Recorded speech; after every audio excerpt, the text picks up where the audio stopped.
தமிழக அரசின் கலைமாமணி விருது வழங்கும் நிகழ்ச்சியில் நடிகர்கள் எஸ்.ஜே. சூர்யா, விக்ரம் பிரபு, நடிகை சாய் பல்லவி, இசையமைப்பாளர் அனிருத் உள்ளிட்டோர் விருதுகளை பெற்றனர். நிகழ்ச்சியில் பேசிய முதலமைச்சர் மு.க.ஸ்டாலின், மொழி சிதைந்தால் இனமும் பண்பாடும் சிதைந்துவிடும் என குறிப்பிட்டார்.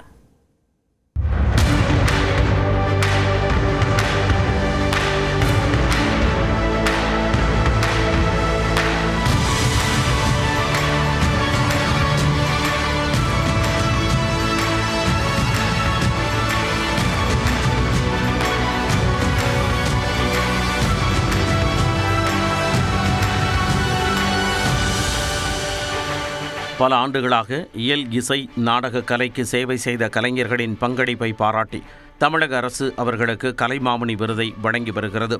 அதன்படி 2021, 2022, 2023 என 3 ஆண்டுகளுக்கான கலைமாமணி விருதுகளை தமிழக அரசு அண்மையில் அறிவித்தது. அத்துடன் பாரதியார் விருது, எம்.எஸ். சுப்புலட்சுமி விருது, பால சரஸ்வதி விருதுகளும் அறிவிக்கப்பட்டன.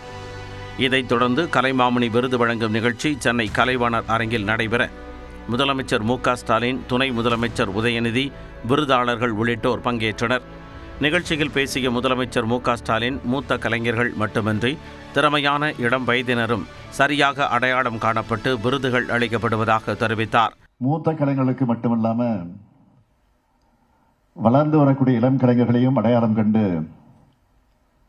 மிக சரியானவர்களுக்கு இந்த விருதுகள் வழங்கப்பட்டிருக்கு. நீங்களே பார்க்கலாம்.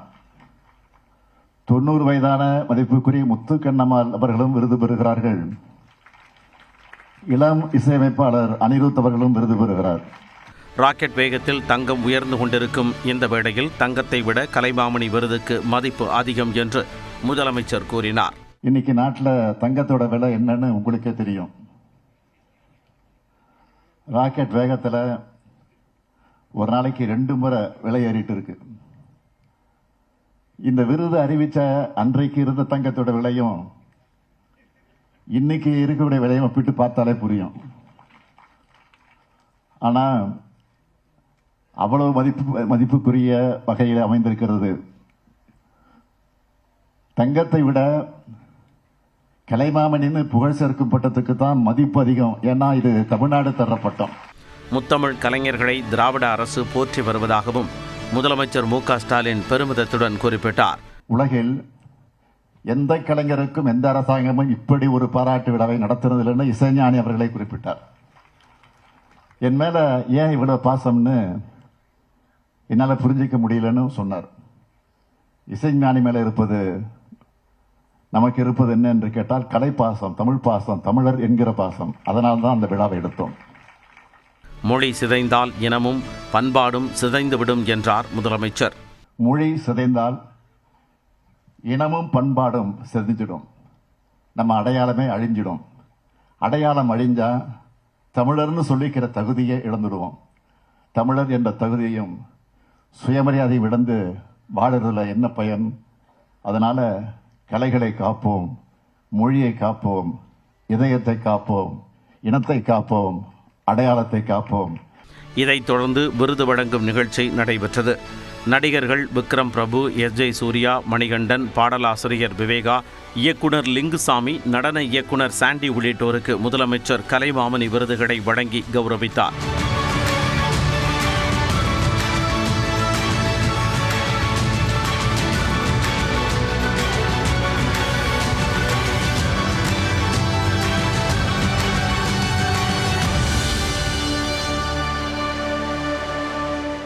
இசையமைப்பாளர் அனிருத்திற்கும் விருது வழங்கப்பட்டது. நடிகை சாய் பல்லவி மற்றும் இசைக்கலைஞர் மகதிக்கு முதலமைச்சர் விருது வழங்கி கௌரவித்தார். பின்னணி பாடகர் யேசுதாஸுக்கு எம்.எஸ். சுப்புலட்சுமி விருது அறிவிக்கப்பட்டிருந்த நிலையில் அவரது மகன் விஜய் யேசுதாஸ் விருதை பெற்றுக்கொண்டார். யேசுதாஸ் காணொலி காட்சி வாயிலாக நன்றி தெரிவித்தார். நான் பெரிதும் மதிக்கின்ற இசை மேதை திரு எம்.எஸ். சுப்புலட்சுமி அவர்கள் பேரில் தமிழ்நாடு இயல் இசை நாடக மன்றத்தால் வழங்கப்படும் சிறப்பு விருதினை எனக்கு கிடைக்க பெருந்துணை செய்த தமிழ்நாடு அரசுக்கும் ஸ்டாலின் அவர்களுக்கும் என்னுடைய மனமார்ந்த நன்றி வணக்கத்தை தெரிவித்துக் கொள்கிறேன். பாடகி ஸ்வேதா மோகனுக்கான கலைமாமணி விருதை அவரது தாயார் சுஜாதா மோகன் பெற்றுக்கொண்டார். தமிழ்நாடு அரசின் பாரதியார் விருது முருகேச பாண்டியனுக்கும் முதுபெரும் நாட்டிய கலைஞர் முத்துக்கண்ணம்மாளுக்கு பால சரஸ்வதி விருதும் வழங்கப்பட்டன.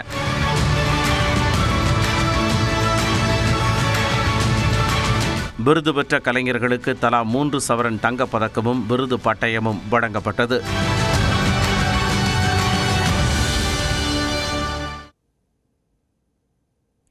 தாவேகவுடன் கூட்டணி கணக்கு தொடர்பாக பரப்புரை தோறும் சூசகமாக பேசி வருகிறார் அதிமுக பொதுச் செயலாளர் எடப்பாடி பழனிசாமி.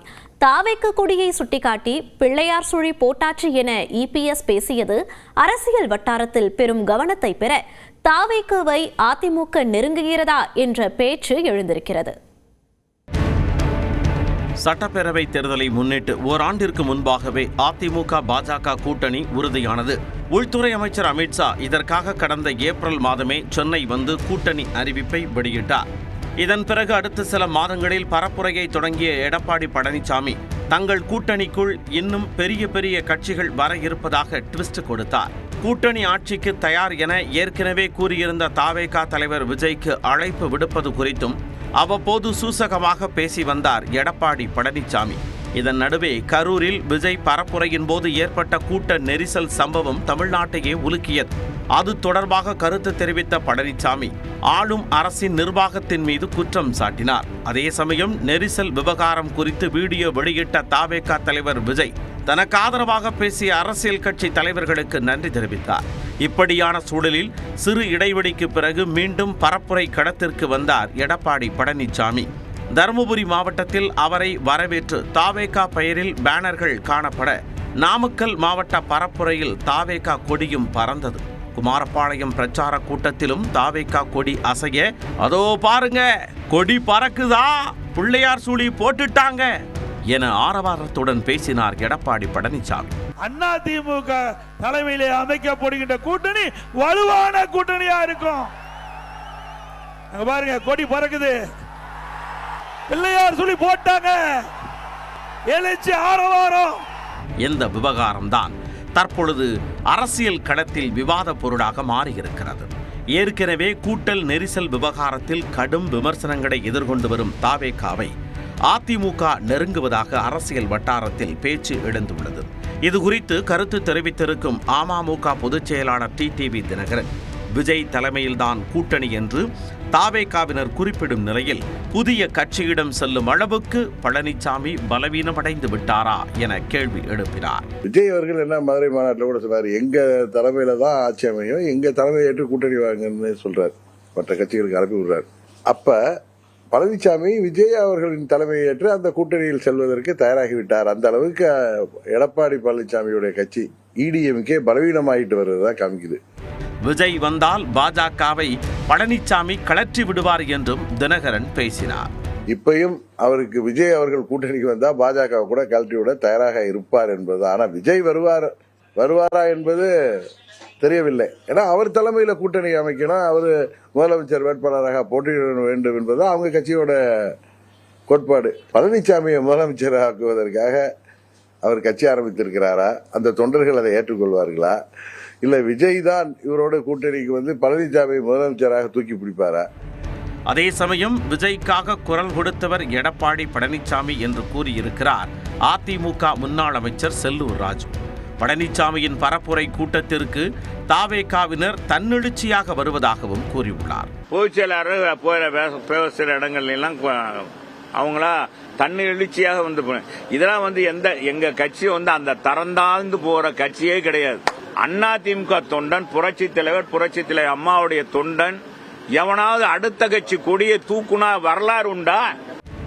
இப்படி இருக்க மாற்றுக் கட்சியினர் கூட்டத்தில் தாவேகாவினர் கட்சி கொடியுடன் பங்கேற்க கூடாது என நாமக்கல் மாவட்ட துணை செயலாளர் மோகன் அறிவித்திருக்கிறார்.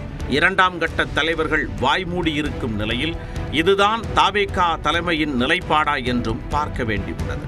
இதனிடையே எடப்பாடி பழனிசாமி பங்கேற்கும் கூட்டங்களில் தாவேகா தொடர்பான அம்சங்கள் காணப்படுவது விஜய் அபிமானிகள் மத்தியிலேயே இருவேறு கருத்துக்களை ஏற்படுத்தி இருப்பதாக அரசியல் விமர்சகர்கள் கூறுகின்றனர். விஜய் இந்த விஷயத்தில் மறைமுக அனுமதி கொடுத்திருக்கிறாரோ என்ற சந்தேகம் எழுவதாகவும் கேள்வி எழுப்புகின்றனர். ரொம்ப கூர்ந்து பார்த்தா தலைமையோட ஒரு டேசிட் கன்சென்ட், விஜயோட ஒரு மறைமுக ஒரு அனுமதி இதற்கு இருக்குதோ என்ற சந்தேகம் வரும் நாட்களில் நமக்கு எழுந்துகிட்டு இருக்குது. இது விஜயை பலகீனப்படுத்தும். அது கட்டுப்பாடற்ற ஒரு அமைப்பு. அதில் உள்ள விஜய் அபிமானிகள் தங்கள் வாக்குகளை விஜயை மீறி முடிவு செய்கிறார்கள் என்ற ஒரு தோற்றம், விஜய் தலைமைக்கு தன் தொண்டர்கள் மீது கண்ட்ரோல் இல்லை என்ற தோற்றம் வருகிறது. வலுவான கூட்டணி என எடப்பாடி பழனிசாமி தொடர்ந்து கூறி வரும் நிலையில் தாவேகாவுக்கு பச்சை கொடி காட்டியுள்ளார். ஆனால் மறுமுனையில் என்ன முடிவு எடுக்கப்பட்டுள்ளது என்பதை தொண்டர்களுக்கு தாவேகா தெரிவிக்க வேண்டும் என்பது அரசியல் விமர்சகர்களின் கருத்தாக உள்ளது. தமிழ்நாட்டின் 10 மாவட்டங்களில் இன்று கனமழைக்கு வாய்ப்புள்ளதாக வானிலை ஆய்வு மையம் கூறியுள்ள நிலையில் நேற்று இரவு முதலே பல்வேறு மாவட்டங்களிலும் கனமழை பெய்தது. திருச்சி மாவட்டம் மணப்பாறையில் இரவில் 1 மணி நேரத்திற்கு மேலாக கொட்டி தீர்த்த மழையால் சாலைகள் குளம்போல் மாறின.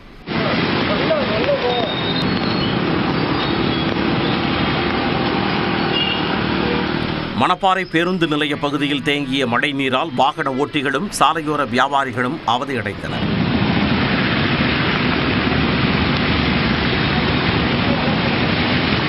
சிவகங்கை மாவட்டம் சிங்கம்புணரி, காளாப்பூர், மருதிப்பட்டி, சதுர்வேதமங்கலம் உள்ளிட்ட இடங்களில் கனமழை பெய்தது. இதனால் சிங்கம்புணரியில் முக்கிய சாலைகளில் தண்ணீர் பெருக்கெடுத்து ஓடியது.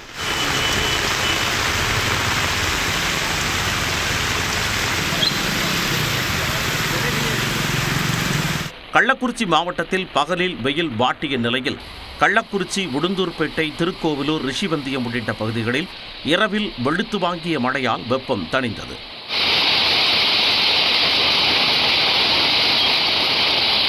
அரியலூர், செந்துறை சுற்றுவட்டார பகுதிகளில் பெய்த கனமழையால் குளிர்ச்சியான சூழல் நிலவியது. பெரம்பலூர் மாவட்டத்திலும் பரவலாக மழை பெய்த நிலையில் திருச்சி, சென்னை தேசிய நெடுஞ்சாலையில் உள்ள பெரம்பலூர் 4 ரோடு சந்திப்பில் மழைநீர் குளம்போல தேங்கியதால் வாகனங்கள் நீந்திச் செல்லும் சூழல் ஏற்பட்டது. விழுப்புரம் மாவட்டம் திண்டிவனம் மற்றும் அதனைச் சுற்றியுள்ள இடங்களிலும் கனமழை கொட்டி தீர்த்தது.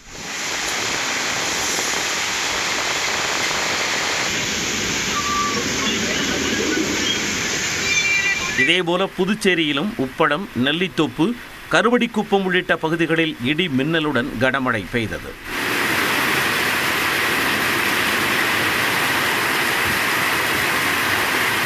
புதுக்கோட்டை மாவட்டம் ஆலங்குடி, கரம்பக்குடி, கந்தர்வக்கோட்டை, கொத்தமங்கலம் உள்ளிட்ட பல்வேறு பகுதிகளிலும் மழை வெளுத்து வாங்கியது.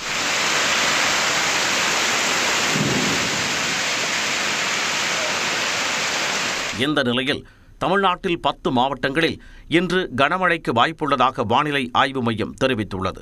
கோவை மற்றும் நெல்லை மாவட்ட மலைப்பகுதிகளிலும், நீலகிரி, தேனி, தென்காசி, மதுரை மாவட்டங்களிலும் இன்று கனமழை பெய்யும் என கணித்துள்ளது. திருச்சி, திண்டுக்கல், சேலம் மற்றும் நாமக்கல் மாவட்டங்களிலும் இன்று கனமழைக்கு வாய்ப்புள்ளதாகவும், மழையின் போது மணிக்கு 40 கிலோமீட்டர் வேகத்தில் தரைக்காற்று வீசக்கூடும் எனவும் எச்சரித்துள்ளது. சென்னையில் மிதமான மழை நீடிக்கக்கூடும் எனவும் வானிலை ஆய்வு மையம் குறிப்பிட்டுள்ளது. சபரிமலை தங்கம் கொள்ளையில் முதல் குற்றவாளியாக தொழிலதிபர் உன்னிகிருஷ்ணன் பாட்டி மீது சிறப்பு புலனாய்வு குழு வழக்கு பதிவு செய்தது. தேவசம் அதிகாரிகள் உட்பட 9 பேர் மீதும் வழக்கு பாய்ந்தது.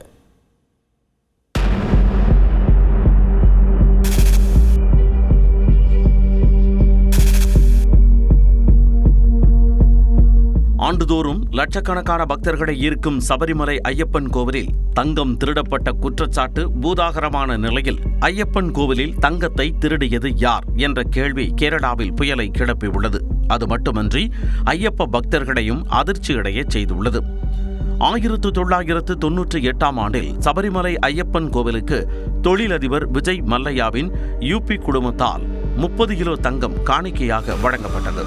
அதில் ஒரு பகுதி கோயில் கருவறையின் வாயிலில் உள்ள துவாரபாலக சிற்பங்களில் தங்க கவசங்களாக அணிவிக்கப்பட்டன. 2019ஆம் ஆண்டில் இந்த தங்க கவசங்கள் கலற்றப்பட்டு செப்பனிடுவதற்காக சென்னைக்கு அனுப்பி வைக்கப்பட்டன. செப்பனிடும் செலவை பெங்களூருவைச் சேர்ந்த தொழிலதிபர் உன்னிகிருஷ்ணன் போட்டி ஏற்றுக்கொண்ட நிலையில் சென்னையில் உள்ள ஸ்மார்ட் கிரியேஷன்ஸ் என்ற நிறுவனத்தில் செப்பனிடும் பணி நடந்து மீண்டும் திருவிதாங்கூர் தேவசம் போர்டிடம் ஒப்படைக்கப்பட்டது.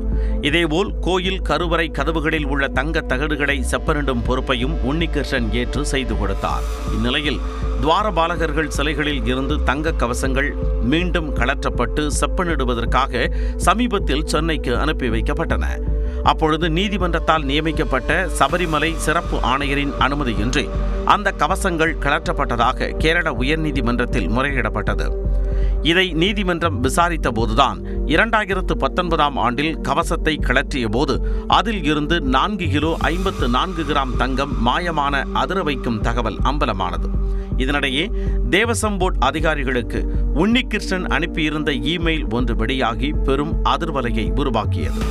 சபரிமலையின் கருவறை கதவு மற்றும் துவாரபாலகர்கள் சிலைகளுக்கு தங்க முலாம் பூசும் பணிகள் முடிந்த நிலையில் தன்னிடம் தங்கம் மிச்சம் இருப்பதாக தேவசம் போர்டுக்கு அவர் தகவல் தெரிவித்துள்ளார். இதன் மூலம் தங்கம் திருட்டில் தேவசம் அதிகாரிகளுக்கும் தொடர்பு இருப்பது உறுதியானதாக கூறப்பட்டது. இதையடுத்து சபரிமலை கோவிலில் தங்கம் மாயமானது குறித்தும் அதில் ஏற்பட்ட முறைகேடுகள் குறித்தும் விரிவான விசாரணை நடத்தவும் சிறப்பு புலனாய்வு குழுவை கேரள உயர்நீதிமன்றம் அமைத்தது. இதையடுத்து தங்கம் திருட்டு தொடர்பாக 2 வழக்குகள் பதிவு செய்யப்பட்டன. முதல் வழக்கு 2019 ஆண்டு மார்ச்சில் துவாரபாலகர் சிற்பங்களில் இருந்த தகடுகளில் தங்க முலாம் எடுக்கப்பட்டு உருக்கப்பட்டதாக கூறப்படுகிறது. இரண்டாவது 2019 ஆண்டு ஆகஸ்டில் கோயில் கதவு பலகைகளில் இருந்து திருடப்பட்டதாக முதல் தகவல் அறிக்கையில் தெரிவிக்கப்பட்டுள்ளது. நேர இடைவெளி மற்றும் வெவ்வேறு அதிகாரிகளின் ஈடுபாடு காரணமாக ஒவ்வொரு வழக்கிற்கும் தனித்தனி விசாரணைகள் தொடங்கப்பட்டுள்ளன. 2 வழக்குகளிலும் முக்கிய குற்றவாளியான உன்னிகிருஷ்ணன் சேர்க்கப்பட்டுள்ளார். தேவசம் போர்டு முன்னாள் மற்றும் இந்நாள் அதிகாரிகள் 9 பேர் மீது வழக்கு பதிவு செய்யப்பட்டுள்ளது. இந்நிலையில் நீதிமன்ற உத்தரவுப்படி அமைக்கப்பட்ட சிறப்பு புலனாய்வு குழுவினர் சபரிமலையில் நேற்று ஆய்வுப் பணியை தொடங்கினர். எஸ்பி சசிதரன் தலைமையிலான சிறப்பு புலனாய்வு குழுவினர் தேவசம் போர்டு ஆணையர் முன்னிலையில் பாதுகாப்பு அறை, சன்னிதானம் உள்ளிட்ட இடங்களில் ஆய்வு மேற்கொண்டனர். தொடர்ந்து இன்றும் ஆய்வுப் பணிகள் தொடரவுள்ளது.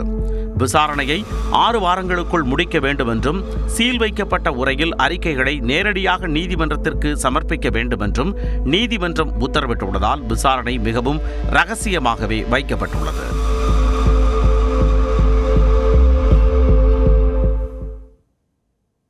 தொடர்ந்து 1 நிமிட செய்திகளை பார்க்கலாம். தீபாவளி சிறப்பு ரயில்களுக்கான முன்பதிவு இன்று காலை 8 மணிக்கு தொடங்க உள்ளது. தீபாவளிக்கு அடுத்த நாளில் நெல்லை செங்கல்பட்டு இடையே சிறப்பு ரயில் இயக்கப்படுகிறது. சிறப்பு ரயிலுக்கான முன்பதிவு இன்று காலை 8 மணிக்கு தொடங்க உள்ளது. வரும் 21ஆம் தேதி அதிகாலை 4 மணிக்கு நெல்லையில் இருந்து புறப்படும் சிறப்பு ரயில் விருதுநகர், மதுரை, திண்டுக்கல், திருச்சி, விழுப்புரம் வழியாக பிற்பகல் 1:15 மணிக்கு செங்கல்பட்டை வந்தடையும் என தெரிவிக்கப்பட்டுள்ளது. இந்த ரயிலுக்கான முன்பதிவு இன்று காலை 8 மணிக்கு தொடங்க உள்ளது. எனினும் இந்த சிறப்பு ரயில் செங்கல்பட்டு வரை மட்டுமே இயக்கப்படுவது தென் மாவட்ட பயணிகளிடையே அதிருப்தியை ஏற்படுத்தியுள்ளது. இதேபோல வரும் 21 மற்றும் 22ஆம் தேதிகளில் பிற்பகல் 3 மணிக்கு செங்கல்பட்டில் இருந்து புறப்படும் சிறப்பு ரயில் அதே நாளில் இரவு 11:55 மணிக்கு நெல்லை சென்றடைகிறது. வரும் 19ஆம் தேதி போத்தனூரில் இருந்து இரவு 11:20 மணிக்கு புறப்படும் சிறப்பு ரயில் மறுநாள் காலை 8:45 மணிக்கு சென்னை சென்ட்ரலை வந்தடைகிறது. 21ஆம் தேதி திருவனந்தபுரம் வடக்கு ரயில் நிலையத்தில் இருந்து மாலை 5:10 மணிக்கு புறப்படும் சிறப்பு ரயில் மறுநாள் காலை 11 மணிக்கு சென்னை எழும்பூரை வந்தடைகிறது. மறுமார்க்கத்தில் 22ஆம் தேதி எழும்பூரில் இருந்து மதியம் 1:25 மணிக்கு புறப்படும் ரயில் மறுநாள் காலை 8 மணிக்கு திருவனந்தபுரம் வடக்கு ரயில் நிலையத்தை சென்றடைகிறது. இந்த சிறப்பு ரயில்களுக்கான முன்பதிவு இன்று காலை 8 மணிக்கு தொடங்குகிறது. கரூர் கூட்ட நெரிசல் குறித்து விசாரணை நடத்துவது தொடர்பான மனுக்கள் மீது உச்சநீதிமன்றம் நாளை தீர்ப்பு வழங்க உள்ளது. கரூரில் தாவேகா தலைவர் விஜய் பரப்புரை மேற்கொண்ட போது கூட்ட நெரிசலில் சிக்கி 41 பேர் பரிதாபமாக உயிரிழந்தனர். இது தொடர்பான வழக்கை விசாரித்த சென்னை உயர்நீதிமன்றம் மூத்த IPS அதிகாரி அஸ்ராகர் தலைமையில் சிறப்பு புலனாய்வு குழு விசாரணைக்கு உத்தரவிட்டது. அத்தோடு தாவேகா தலைவர் விஜயின் தலைமை பண்பு குறித்தும் நீதிபதி செந்தில்குமார் கடுமையான கருத்துக்களை தெரிவித்திருந்தார். இதைத் தொடர்ந்து உயர்நீதிமன்றம் அமைத்த சிறப்பு புலனாய்வு குழுவிற்கு பதிலாக ஓய்வு பெற்ற உச்சநீதிமன்ற நீதிபதி தலைமையிலான விசாரணை குழுவை அமைக்க வேண்டும் என தாவேகா தரப்பில் உச்சநீதிமன்றத்தில் மனு தாக்கல் செய்யப்பட்டது. இதேபோல சிபிஐ விசாரணைக்கு உத்தரவிட வேண்டும் என பாஜக வழக்கறிஞர் மற்றும் பாதிக்கப்பட்டவர்கள் தரப்பில் மனுக்கள் தாக்கல் செய்யப்பட்டன. உச்சநீதிமன்ற நீதிபதிகள் மகேஸ்வரி மற்றும் அஞ்சாரியா அமர்வில் நேற்று முன்தினம் இந்த மனுக்கள் மீது விசாரணை நடைபெற்றது. அப்போது காரசார விவாதங்கள் நடைபெற்ற நிலையில் தமிழ்நாடு அரசு பதில் மனு தாக்கல் செய்ய நீதிபதிகள் அனுமதி அளித்திருந்தனர். இந்நிலையில் கரூர் நெரிசல் குறித்து விசாரிப்பது தொடர்பான வழக்குகள் மீது உச்சநீதிமன்ற நீதிபதிகள் நாளை தீர்ப்பு வழங்க உள்ளனர். சென்னையில் தங்கம் விலை ஒரே நாளில் சவரனுக்கு 1280 ரூபாய் அதிகரித்தது. உலக நாடுகள் தங்கத்தை வாங்கி குவிப்பது, டாலருக்கு நிகரான இந்திய ரூபாய் மதிப்பு வீழ்ச்சி, அமெரிக்காவின் வர்த்தக கொள்கை உள்ளிட்ட காரணங்களால் கடந்த சில மாதங்களாக தங்கத்தின் விலை விண்ணை முட்டும் அளவுக்கு அதிகரித்து வருகிறது. இந்த நிலையில் சனிக்கிழமை காலையில் ஆபரண தங்கத்தின் விலை சவரனுக்கு 680 ரூபாய் உயர்ந்து 91,400 ரூபாய்க்கு விற்கப்பட்டது. இதனைத் தொடர்ந்து மாலையிலும் தங்கத்தின் விலை அதிகரித்தது. சவரன் தங்கம் மேலும் 600 ரூபாய் உயர்ந்து 92,000 ரூபாய், ஒரு கிராம் தங்கம் 11,500 ரூபாய்க்கும் விற்பனையாகிறது. தங்கத்தை போன்று வெள்ளியின் விலையும் கணிசமாக உயர்ந்தது. காலையில் கிராமுக்கு 3 ரூபாய் உயர்ந்த நிலையில் மாலையிலும் 3 ரூபாய் அதிகரித்து கிராம் வெள்ளி 190 ரூபாய்க்கு விற்கப்படுகிறது. ஒரே நாளில் கிலோ வெள்ளி 6,000 ரூபாய் அதிகரித்து 1,90,000 ரூபாய்க்கு விற்கப்பட்டு வருகிறது. சென்னை, கோவை, கடலூர், தஞ்சை, வேலூர், திருவள்ளூர் மாவட்டங்களில் டெங்கு பாதிப்பு அதிகமாக உள்ளதாக பொது சுகாதாரம் மற்றும் நோய் தடுப்புத்துறை இயக்குநர் சோமசுந்தரம் தெரிவித்துள்ளார். சென்னையில் செய்தியாளர்களிடம் பேசிய அவர், மழை மற்றும் பருவகால மாற்றம் காரணமாக டெங்கு பாதிப்பு அதிகரித்துள்ளதாக கூறினார். கொசு உற்பத்தியாவதை தடுக்கவும், வளர்ந்த கொசுக்களை அழிக்கவும் தேவையான மருந்துகளை தயாராக வைத்துக் கொள்ளவும் அவர் தெரிவித்தார். பிரைவேட் ஹாஸ்பிட்டலும் சரி, கவர்மெண்ட் ஹாஸ்பிட்டலும் சரி, டெய்லி எத்தனை ஃபீவர் கேஸ் இருக்குது, எத்தனை பேர் இன்பேஷண்ட்டாக இருக்காங்க, எத்தனை பேர் அவுட் பேஷண்ட்டாக ட்ரீட்மெண்ட் எடுத்துகிட்டு இருக்கிறாங்க அப்படிங்கிறதையும் சர்வைலன்ஸ் பண்ணி அந்த எங்கெல்லாம் ஒரு ஒன்றுக்கும் மேற்பட்ட நபரோ அல்லது 3க்கும் மேற்பட்ட நபர் இருக்காங்களோ அங்கே நம்ம நம்மளுடைய சர்வைலன்ஸையும் நம்ம ட்ரீட்மெண்ட்டையும் இன்டென்சிஃபை பண்ணிகிட்டு இருக்கிறோம். இந்த டபுள் டிஜிட்டாக இருந்தது இப்போ 3 டிஜிட்ஸ் 100க்கும் மேற்பட்ட ஒரு வாரத்துக்கு ஒரு நாளைக்கு அப்படிங்கிற மாதிரி ரிப்போர்ட் ஆகிட்டு இருக்குது. சென்னை, கோயம்புத்தூர், வெள்ளூர், கடலூர், தஞ்சாவூர், திருவள்ளூர் இந்த மாதிரி சிட்டிஸ்ல எல்லாம் மெயினாக நமக்கு ரிப்போர்ட்ஸ் நிறைய வருது. டெங்கு காய்ச்சலால் பாதிக்கப்பட்டவர்கள் சுயமாக மருந்து எடுத்துக் கொள்ளாமல் உடனடியாக மருத்துவமனையில் சிகிச்சை பெற வேண்டும் என்றும் அறிவுறுத்திய சோமசுந்தரம், டெங்குவால் அண்மை காலமாக உயிரிழப்பு எதுவும் ஏற்படவில்லை என்றும் தெரிவித்தார். தாவேகாவுடன் அதிமுக கூட்டணி அமைக்க உள்ளதை போன்று வதந்தி பரப்பப்படுவதாக குற்றம் சாட்டிய விசிக தலைவர் திருமாவளவன், இதனால் அதிமுக தலைமை மீதான நம்பகத்தன்மை கேள்விக்குறியாகும் என்றும் தெரிவித்துள்ளார். அதிமுக தரப்பிலே பரப்புகிற ஒரு வதந்தி, பாஜகவோடு கூட்டணியில் இருக்கிற போது தமிழக வெற்றி கழகம் அந்த அணிக்கு எப்படி வரும் என்ற கேள்வி எழுகிறது. பாஜக, அதிமுக, தாவேகா ஆகிய கட்சிகள் கூட்டணியில் இருக்குமா, அல்லது பாஜகவை கழற்றி விட்டுவிட்டு அதிமுக வெளியேறுவதற்கு தயாராக இருக்கிறதா என்ற இன்னொரு கேள்வியும் எழுகிறது. இதனிடையே விஜய் தலைமையிலான கூட்டணியை ஏற்க எடப்பாடி பழனிசாமி தயாராகிவிட்டதாகவும் டிடிவி தினகரன் கூறியுள்ளார். விஜய் அவர்கள் என்ன மதுரை மாநாட்டில் கூட சொன்னார், எங்க தலைமையில தான் ஆட்சி அமையும், எங்க தலைமையை ஏற்று கூட்டணி வாங்கன்னு சொல்றார், மற்ற கட்சிகளுக்கு அனுப்பி விடுறார். அப்ப பழனிசாமி விஜய் அவர்களின் தலைமையை ஏற்று அந்த கூட்டணியில் செல்வதற்கு தயாராகிவிட்டார். அந்த அளவுக்கு எடப்பாடி பழனிசாமியுடைய கட்சி EDMK பலவீனமாயிட்டு வருவதா காமிக்குது. எடப்பாடி பழனிசாமி தன் கட்சி தொண்டர்களை வைத்து அந்த கொடியை தூக்கி பிடித்து அது ஊடகங்கள்லாம் அது வெட்ட வெளிச்சமாக வந்தது. கூட்டணிக்கு தாவேகா வந்தால் பாஜகவை கலற்றிவிட எடப்பாடி பழனிசாமி தயாராகி விடுவார் என்றும் டிடிவி தினகரன் ஆருடன் தெரிவித்தார்.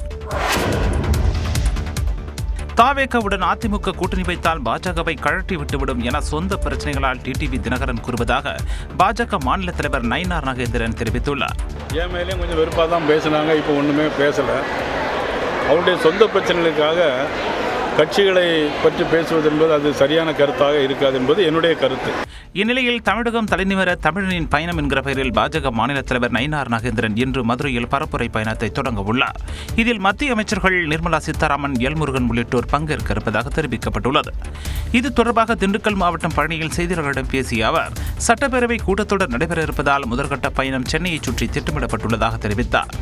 இந்த 4.5 ஆண்டு காலகட்டத்தில் திராவிட முன்னேற்றங்களை என்னென்ன வாக்குறுதி கொடுத்தாங்க, எதுவுமே செய்யலை. இயேசு மீது ஆணையாக யாருடனும் தேர்தலில் கூட்டணி வைக்க மாட்டேன் என்று நாம் தமிழர் கட்சி தலைமை ஒருங்கிணைப்பாளர் சீமான் சூளுரைத்துள்ளார். சென்னை அசோக் நகரில் அரசியல் கேள்விகளுக்கு சீமான் பதிலளிக்கும் வகையிலான உரையாடல் அமர்வு நடைபெற்றது. அப்போது வரும் தேர்தலில் கூட்டணி அமைப்பீர்களா என்ற கேள்விக்கு சீமான் பதிலளித்தார். தோல்வியை கண்டு துவண்டு போற பிள்ளைகள் நாங்கள் கிடையாது.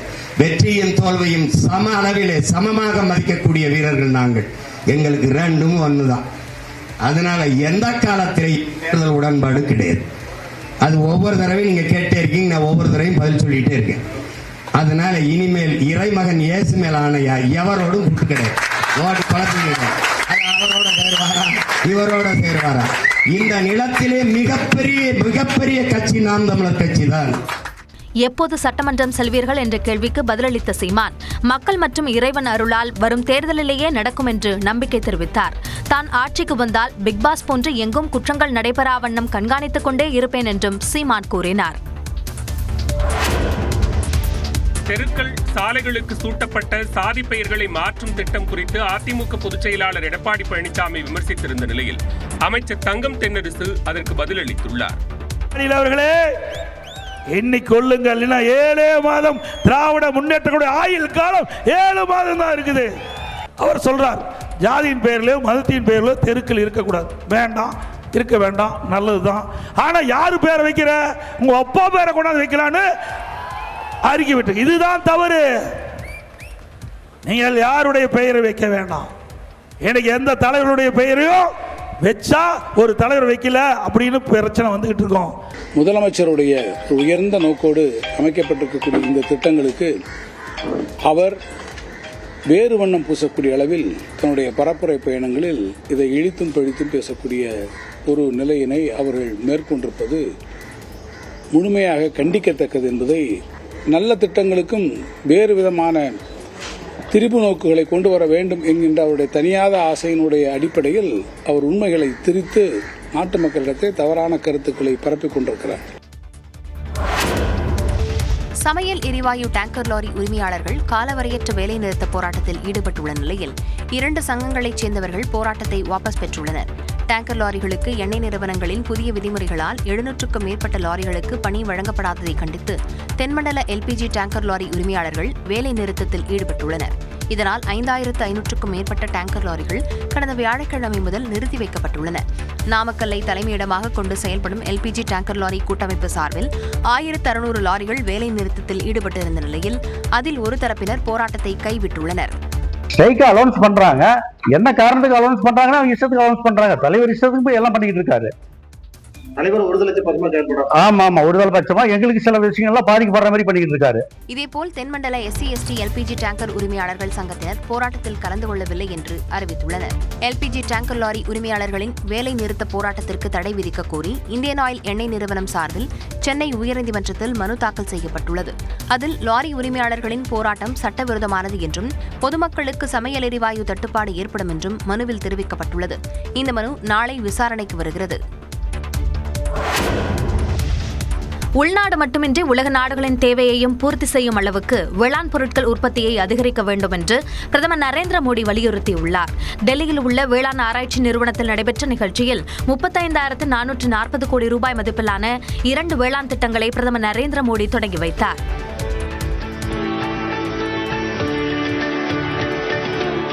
அதில் பிரதமரின் தானிய விவசாய திட்டம், விவசாய உற்பத்தியை மேம்படுத்துதல், சேமிப்பு கிடங்குகளை அதிகரித்தல், நீர்ப்பாசன வசதிகளை மேம்படுத்துதல், தேர்ந்தெடுக்கப்பட்ட 100 மாவட்டங்களில் விவசாயிகளுக்கு குறுகிய கால கடன்கள் கிடைப்பதை எளிதாக்குதல் ஆகியவற்றுக்காக தொடங்கி வைக்கப்பட்டுள்ளது. இதேபோன்று பருப்பு வகைகளுக்கான சுயசார்பு இயக்கம் தொடங்கப்பட்டுள்ளது. பருப்பு வகைகளின் உற்பத்தியை அதிகரித்தல், கொள்முதல், சேமிப்பு, பதப்படுத்துதலை அதிகரிப்பது, இழப்புகளை குறைப்பதை உறுதிப்படுத்துதல் ஆகியவற்றை நோக்கமாக கொண்டு இந்த திட்டம் தொடங்கப்பட்டுள்ளது. இந்த நிகழ்ச்சியில் பேசிய பிரதமர் நரேந்திர மோடி, கால மாற்றத்திற்கு ஏற்ப விவசாயமும் விவசாயிகளும் அரசின் ஆதரவை பெறுவது அவசியம் என்றார். ஆனால் முந்தைய அரசுகள் விவசாயிகளை கைவிட்டதாகவும் விவசாயம் பலவீனமடைந்து வந்ததாகவும் சாடினார். விவசாயத்துறை வளர்ச்சியை அதிகரிக்க கடந்த 11 ஆண்டுகளில் அரசு பல்வேறு சீர்திருத்தங்களை கொண்டு வந்ததாகவும் அவர் தெரிவித்தார். நாட்டின் இறக்குமதி சார்பு நிலையை குறைக்க பருப்பு வகைகள் உற்பத்தியை அதிகரிக்க வேண்டும் என்றும் பிரதமர் நரேந்திர மோடி கேட்டுக் கொண்டார். இந்தியாவில் கடந்த செப்டம்பர் மாதம் கார்களின் விற்பனை 15.5% உயர்ந்துள்ளது. ஜிஎஸ்டி சீர்திருத்தத்திற்கு பிறகு சிறிய ரக கார்களின் விலை கணிசமாக குறைந்தது. இதனால் விற்பனை வெகுவாக அதிகரிக்கும் என எதிர்பார்க்கப்பட்டது. இந்த நிலையில் கடந்த செப்டம்பர் மாதம் கார்களின் விற்பனை கடந்த ஆண்டு இதே காலகட்டத்துடன் ஒப்பிடுகையில் 15.5% அதிகரித்துள்ளது. தரவுகளின்படி கார் விற்பனையில் முதலிடம் வகிக்கும் மாருதி சுசுகி நிறுவனம் 1,32,821 கார்களை செப்டம்பரில் விற்பனை செய்துள்ளது.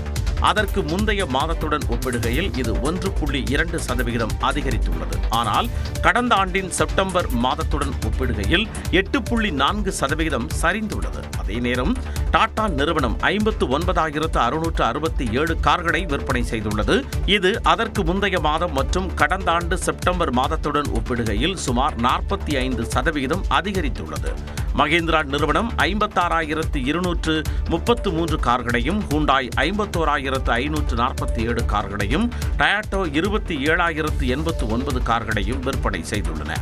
அதேபோல கியா மோட்டார்ஸ் 22,700 கார்களையும், எம்ஜி மோட்டார்ஸ் 6,728 கார்களையும், ஸ்கோடா 6,636 கார்களையும், ரெனோ 4,265 கார்களையும் விற்பனை செய்துள்ளன. இந்த தரவுகளின்படி Tata Motors, MG Motors, Skoda, Renault ஆகிய நிறுவனங்களின் கார்களின் விற்பனை மட்டும் கணிசமாக உயர்ந்திருப்பது தெரிய வருகிறது. மேற்கிந்திய தீவுகளுக்கு எதிரான இரண்டாவது டெஸ்ட் கிரிக்கெட் போட்டியில் இந்திய அணி 378 ரன்கள் முன்னிலை பெற்றுள்ளது. டெல்லியில் நடைபெற்று வரும் இப்போட்டியில் 2 விக்கெட் இழப்பிற்கு 318 ரன்கள் என்ற நிலையில் இரண்டாவது நாள் ஆட்டத்தை தொடர்ந்தது. முதல் நாளில் சிறப்பாக விளையாடி ரன் குவித்த தொடக்க வீரர் ஜெய்ஸ்வால் 175 ரன்களில் அவசரப்பட்டு ரன் அவுட் ஆகி வெளியேறினார். எனினும் சிறப்பான ஆட்டத்தை வெளிப்படுத்திய கேப்டன் சுப்மன் கில் அதிரடியாக விளையாடி சதம் அடித்தார். நிதிஷ் ரெட்டி 43 ரன்களிலும், ஜுரைல் 44 ரன்களிலும் வெளியேறினர். 5 விக்கெட் இழப்பிற்கு 518 ரன்கள் எடுத்திருந்த நிலையில் இந்திய அணி டிக்ளேர் செய்தது. கில் 129 ரன்களுடன் களத்தில் இருந்தார். மேலும் கேப்டனாக ஓராண்டில் 5 சதங்கள் அடித்திருந்த விராட் கோலியின் சாதனையை கில் சமன் செய்தார். இதையடுத்து ஆட்டத்தை தொடர்ந்த மேற்கிந்திய தீவுகள் அணி சீரான இடைவெளியில் விக்கெட்டுகளை பறிகொடுத்தது. ஆட்ட நேர முடிவில் அந்த அணி 4 விக்கெட் இழப்பிற்கு 140 ரன்கள் சேர்த்துள்ளது. இந்தியா சார்பில் ஜடேஜா 3 விக்கெட்டுகளை வீழ்த்தினார். தமிழ்நாட்டில் 10,000 கிராம ஊராட்சிகளில் நடைபெற்ற கிராம சபை கூட்டங்களில் காணொலி வாயிலாக முதலமைச்சர் மு க ஸ்டாலின் பங்கேற்றார். கிராமங்களில் உடனடியாக தீர்க்க வேண்டிய 3 பிரச்சினைகளை தீர்மானமாக இயற்றுமாறு வேண்டுகோள் விடுத்தார். அக்டோபர் 2ஆம் தேதி காந்தி ஜெயந்தி அன்று நடத்தப்பட வேண்டிய கிராம சபை கூட்டங்கள் அக்டோபர் 11ஆம் தேதியான சனிக்கிழமை நடத்தப்பட்டன. தமிழ்நாடு முழுவதும் 12,480 ஊராட்சிகளில் கிராம சபை கூட்டம் நடைபெற்றது. இதில் 10,000 கிராமங்களின் கூட்டத்தில் முதலமைச்சர் மு க ஸ்டாலின் காணொலி காட்சி வாயிலாக கலந்து கொண்டு உரையாற்றினார். அப்பொழுது கிராம பொருளாதாரத்தை வலிமையாக்க வேண்டும், கிராம நிர்வாகங்களை வலிமைப்படுத்த வேண்டும் என்ற நோக்கில் திமுக அரசு திட்டங்களை தீட்டி செயல்படுத்தி வருவதாக கூறினார். சமத்துவத்தை நிலைநாட்ட குடியிருப்புகள், தெருக்கள், சாலைகளில் சாதி பெயர்களை மாற்றி பொது பெயரை சூட்ட திராவிட மாடல் அரசு நடவடிக்கை எடுத்து வருவதாக தெரிவித்தார். ஒவ்வொரு கிராமத்திலும் உடனடியாக தீர்க்க வேண்டிய 3 பிரச்சனைகளை கிராம சபை கூட்டங்களில் தீர்மானமாக நிறைவேற்றுமாறு முதலமைச்சர் வலியுறுத்தினார். நம்ம திராவிட மாடல் அரசு சமூக நீதி, சமத்துவத்தை நிலைநாட்ட சுயமரியாதை அடிப்படையிலான சமூகத்தை உருவாக்கி வருது. இதோட ஒரு பகுதியாகத்தான் குடியிருப்புகள், சாலைகள், தெருக்களில் இழிவான தன்மையோட சாதி பெயர்கள் இருந்தால் அதை மாற்றி பொது பெயர்களை சூட்டும் நடவடிக்கை எடுக்கப்படுது. மேலும் நம்ம ஊர் நம்ம அரசு என்ற பேரில் கிராம சபையில் மக்கள் கலந்து ஆலோசித்து 3 முக்கிய தேவைகளை தேர்வு செஞ்சு தீர்மானம் நிறைவேற்றப்படணும். அப்படி கண்டறியப்படும் தேவைகள் உடனடியாக நிறைவேற்றப்படுறத மாவட்ட நிர்வாகம் உறுதி செய்யணும். தொடர்ந்து பேசிய முதலமைச்சர் மு க ஸ்டாலின், கிராமங்களில் ஒவ்வொரு வீட்டிலும் குழந்தைகள் படிப்பதை உறுதி செய்யுங்கள் என்றார். நிகழ்வில் செங்கல்பட்டு மாவட்டம் கோவளம் ஊராட்சி, தென்காசி மாவட்டம் முள்ளிகுளம் ஊராட்சி, கோவை மாவட்டம் வாரப்பட்டி ஊராட்சி, விழுப்புரம் மாவட்டம் கொண்டங்கி ஊராட்சி, தஞ்சாவூர் மாவட்டம் திருமுலை சமுத்திரம் ஊராட்சி ஆகிய 5 கிராம மக்களுடன் உரையாற்றிய முதலமைச்சர் மு க ஸ்டாலின் அவர்களின் குறைகளை கேட்டறிந்தார்.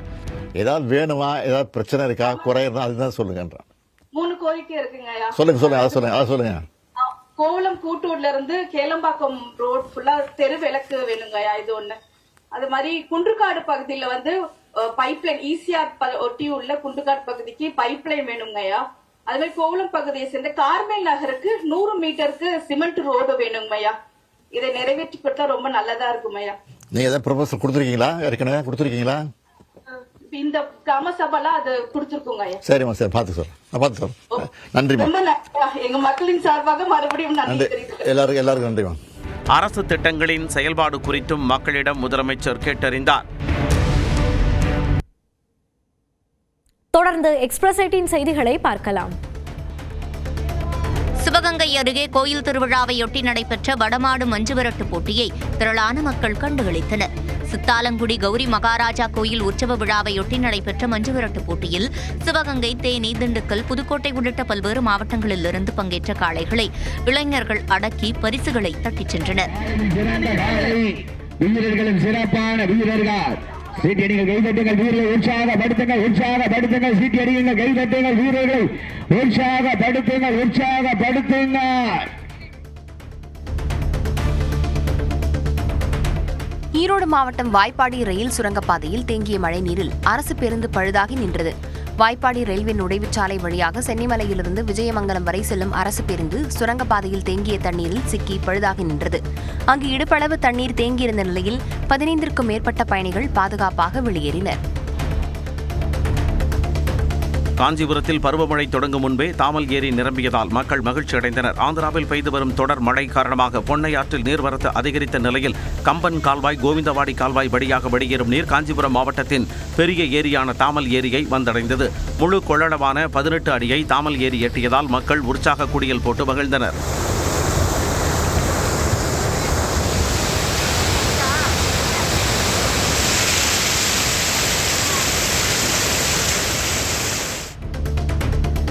வனவிலங்குகள் விவசாய நிலங்களுக்குள் நுழைவதை தடுக்க விதிகளை மீறி அமைக்கப்பட்ட மின்கம்பியில் சிக்கி 2 பேர் உயிரிழந்தனர். பெரம்பலூர் மாவட்டம் வெண்பாவூர் கிராமத்தைச் சேர்ந்த விவசாயி பெரியசாமி தனது நிலத்தில் உரிய அனுமதியின்றி மின்வேலி அமைத்துள்ளார். காலை வயலுக்கு சென்ற பெரியசாமி மின் கம்பிகளை கவனிக்காமல் மிதித்ததில் மின்சாரம் பாய்ந்து சம்பவ இடத்திலேயே உயிரிழந்தார். இதேபோல வயலில் பணியாற்றும் செல்லம்மாளும் மின் கம்பியை தொட்டதில் மின்சாரம் பாய்ந்து உயிரிழந்தார். சென்னையை அடுத்த திருவேற்காட்டில் 500 ரூபாய் நோட்டுகளுக்கு சில்லறை மாற்றிக் கொடுப்பதாக ஆசை வார்த்தை கூறி சாரை ஒப்பந்ததாரரிடம் 10 லட்சம் ரூபாய் பறித்த 7 பேரை போலீசார் கைது செய்தனர். தீபாவளி நெருங்குவதால் போனஸ் உள்ளிட்ட செலவுகளுக்கு 500 ரூபாய் நோட்டுகளை 100 ரூபாயாக மாற்றித் தருவதாக சாலை ஒப்பந்ததாரர் சுதாகர் என்பவரிடம் ஆசை வார்த்தை கூறி வரவழைத்த கும்பல் கத்தியை காட்டி 10 லட்சம் ரூபாயை பறித்துள்ளது. இது தொடர்பாக சுதாகர் அளித்த புகாரில் 7 பேரை கைது செய்து போலீசார் விசாரித்து வருகின்றனர். சென்னையை அடுத்த பட்டாபிராமில் பிறந்து 3 நாட்களே ஆன குழந்தை தாய்ப்பால் குடித்த போது உயிரிழந்த சம்பவம் சோகத்தை ஏற்படுத்தியது.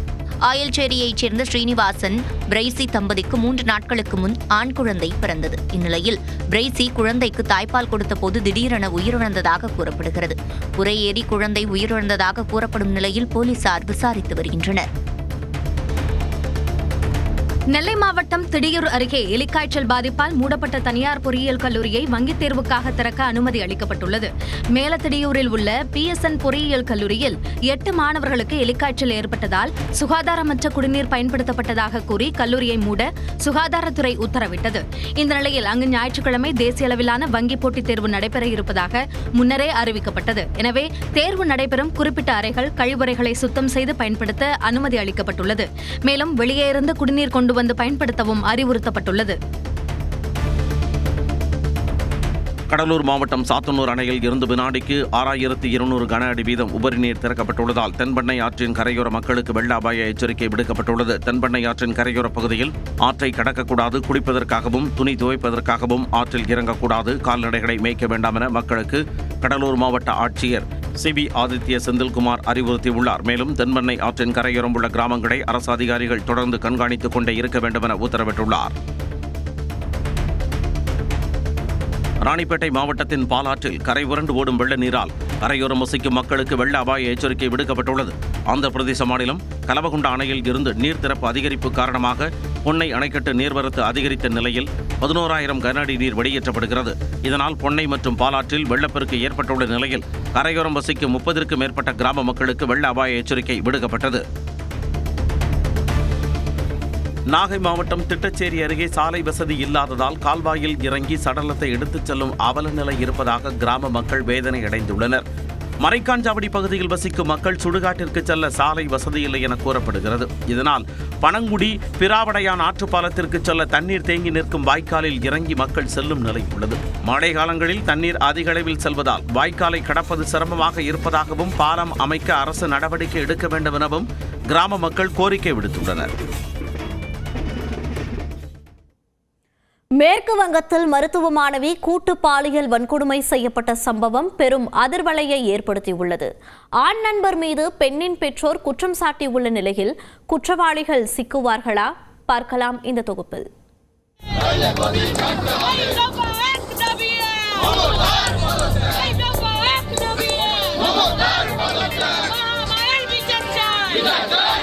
பாலியல் வன்கொடுமைக்கு ஆளான மருத்துவ மாணவி ஆபத்தான நிலையில் சிகிச்சை பெற்று வரும் நிலையில் உரிய நீதி கேட்டு மாணவர்கள் போராட்டத்தில் குதித்ததால் அசாதாரண சூழல் நிலவியுள்ளது. மேற்கு வங்கத்தில் மாணவிகளின் பாதுகாப்பு கேள்விக்குறியாகி உள்ளதாக குற்றச்சாட்டு எடுத்துள்ள நிலையில் அரசு உரிய நடவடிக்கை எடுக்குமா?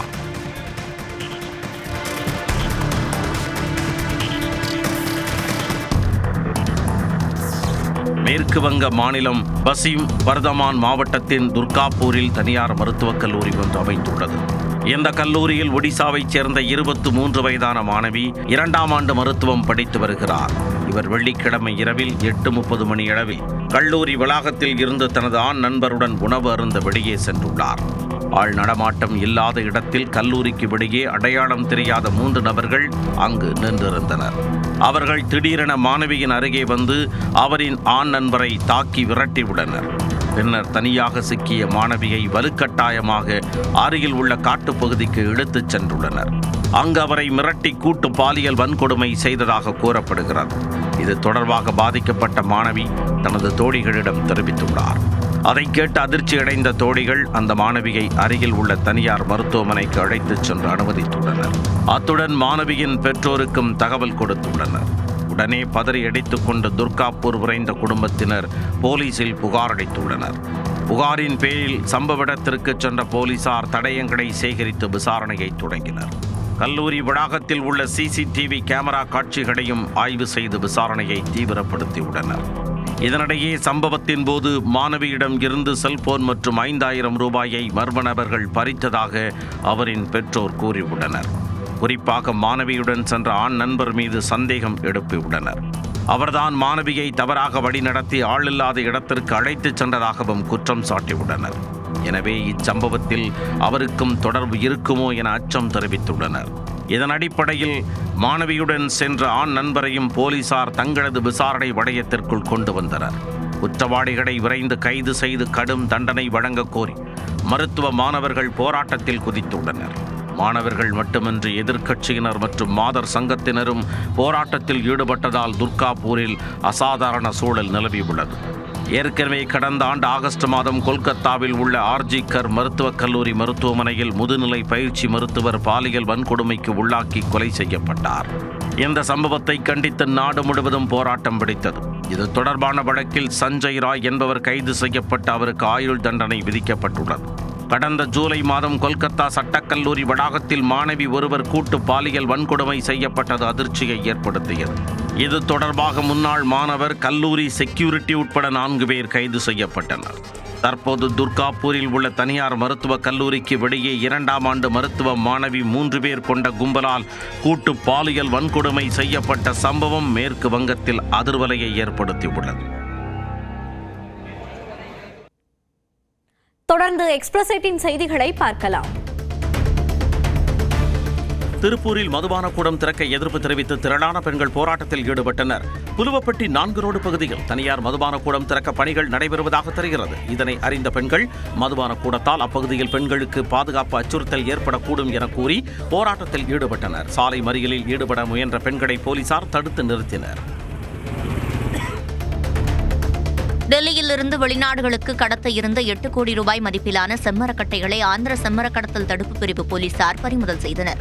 கடப்பா அருகே செம்மர கடத்தலில் ஈடுபட்ட ராம்குமார் என்பவரை கைது செய்த போலீசார் அவர் அளித்த வாக்குமூலத்தின் அடிப்படையில் டெல்லியில் கடத்தல் கும்பலைச் சேர்ந்த 2 கைது செய்தனர்.